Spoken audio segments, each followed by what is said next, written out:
Only right here on WHAS 11. Kentucky Congressman Massie says President Donald Trump should apologize for the racist video of the Obamas shared on his social media page. Thanks for joining us here at 6:30. I'm Alex Dieterer. Massie, a Republican, says the post depicting Barack and Michelle Obama as apes went too far. He talked to WHAS 11 political reporter Isaiah Kim Martinez over the phone this morning. The president should apologize. He's gone beyond the pale with this racist trope. Some of what he does is brash. It's funny, but he's gone past that line, and the public is pushing back in this instance. The post was later deleted, but Trump denied he made a mistake. He said the White House didn't realize the clip of the Obamas was at the end of the video that was only supposed to be about voter fraud. We also asked Massie about the incident at a GOP event in Oldham County Friday night. Video shows Republican Kentucky House Speaker David Osborne take the microphone away from the congressman as he spoke. Today, Massie acknowledged he went over his allotted speaking time, but he offered this context. They had given the Senate candidates 8 minutes, and right before I got up, they reminded me that I only had 5 minutes, but I asked for a little extra time to defend my wife, who had been attacked by Donald Trump on social media. There is some disdain, I think, from the Speaker Osborne toward me. It's not reciprocal. I'm not upset with him. So far, David Osborne and his office have not commented about this incident. Massie is in the midst of a high-profile re-election campaign in Kentucky's 4th Congressional District, where he's served since 2012. New here tonight, another bill is in this year's Kentucky legislature aiming to ban public drag shows. House Bill 360 has been filed by Republican Representative Scott Sharp, who covers parts of East Kentucky. The bill would ban adult performances that are described as sexually explicit and involve male or female impersonators in public. It adds penalties for violating this, making it a misdemeanor on the first offense and a felony on the third offense in every following violation. We heard from both sides today on the issue. It's just another way to silence, a part of our community again, and we just won't be bullied.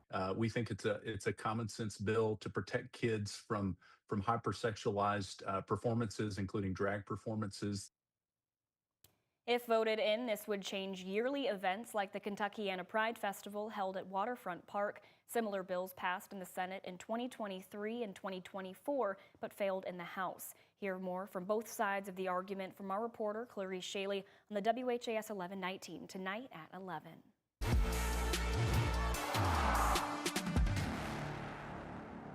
Down is over and Super Bowl 60 is kicking off as we speak. The New England Patriots are making their record 12th Super Bowl appearance against the Seattle Seahawks. The two teams last faced each other in a Super Bowl back in 2014.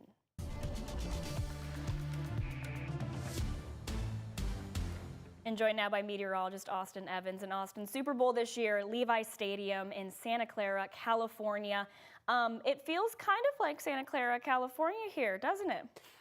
It will be. It will be because I'm going for it. I'm calling for a high of 60 on Tuesday, which happens to be the temperature roughly in Santa Clara right now, where the Super Bowl is just about to get started. So hope everyone enjoys their football game. Now, taking a look at the 24-hour temperature change, we're getting above what we were 24 hours ago. And we're going to continue using this map, I bet, through the next several days. This is the 3 things you need to know. It's chilly tonight in Kentuckiana, and then up next, a major warm-up. We're very excited for it. We're tracking rain on the way for this week, too. Got a lot of ice on the river. Stay tuned. We got a cool video coming about that ice on the Ohio River. We're now below freezing here in the metro, and there's a temperature gradient across Kentuckiana. Still a few places holding on to freezing or a little bit above, but still, for the most part, we're below freezing at this point. We're seeing some cloud cover still. I'm hoping to see a lot of that move out because I want to get the sunshine started early tomorrow morning. We'll drop down into the lower to mid-20s for overnight lows. Details on this melting week coming up in just a few minutes. Thank you, Austin. And before the Super Bowl is about to kick off, came a different type of bowl. If you happened to tune into the Puppy Bowl a few hours ago, you might have caught a glimpse of these two pups from the Kentucky Humane Society roughing up the competition. The group held a watch party today to cheer on Showgirl, a Chow Chow Rottweiler mix, and Winona, a miniature and American Shepherd and Shih Tzu mix, both of them representing Team Fluff. So both families who adopted the competing pups were there at PG&J's Dog Park Bar to cheer them on for the big game. There were free pizza, cocktails, and activities, and the two celebrities themselves, Showgirl and Winona, were there to meet all of their fans and maybe even sign a autograph.